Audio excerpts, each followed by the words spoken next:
Assalamualaikum warahmatullahi wabarakatuh.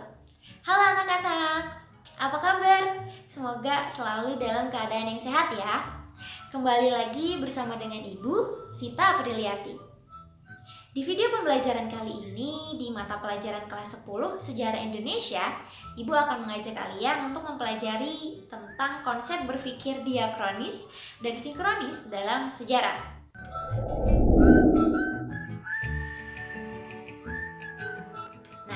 Apakah kalian tahu manfaat dari belajar konsep berpikir diakronis dan sinkronis ini dalam kehidupan sehari-hari? Oke, kita langsung aja masuk ke pembahasannya. Kita masuk ke materi yang pertama, yaitu konsep berpikir diakronis. Diakronis sendiri merupakan peristiwa yang dalam prosesnya melewati perjalanan waktu, karena subjek dalam sejarah berhubungan dengan segala sesuatu dalam sudut pandang waktu.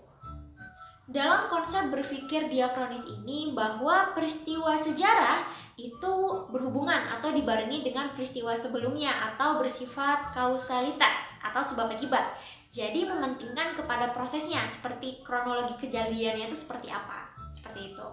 Contohnya ketika kita menjelaskan mengenai Sumpah Pemuda, kita juga harus menjelaskan mengenai peristiwa-peristiwa yang melatar belakanginya.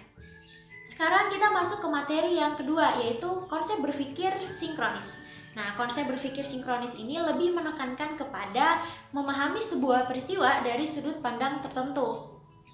Lebih memperluas ruang dalam suatu peristiwa sejarah, namun tetap dalam jangka waktu yang terbatas. Seperti contoh dari konsep berpikir diakronis, melihat Sumpah Pemuda itu berdasarkan peristiwa-peristiwa yang melatar belakanginya. Nah, jika dilihat dari konsep berpikir sinkronis ini, melihat Sumpah Pemuda dari sudut pandang tertentu. Misalnya kita melihat Sumpah Pemuda dari sudut pandang yang tidak biasanya. Bagaimana melihat Sumpah Pemuda dari aspek sosialnya, dari aspek politiknya, dari aspek ekonominya yang terjadi saat itu.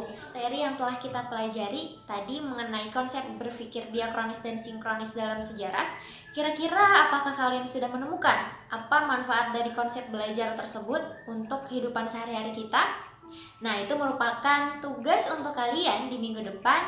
Ibu akan tanya ke kalian, beberapa dari kalian, untuk memberitahu kita apa sih manfaat dari konsep berpikir ini. Kemudian kita diskusikan ya.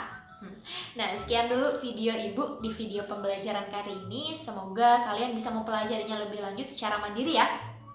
Oke, kembali lagi dengan Ibu minggu depan di mata pelajaran Sejarah Indonesia kelas 10. Sekian dari Ibu. Wassalamualaikum warahmatullahi wabarakatuh.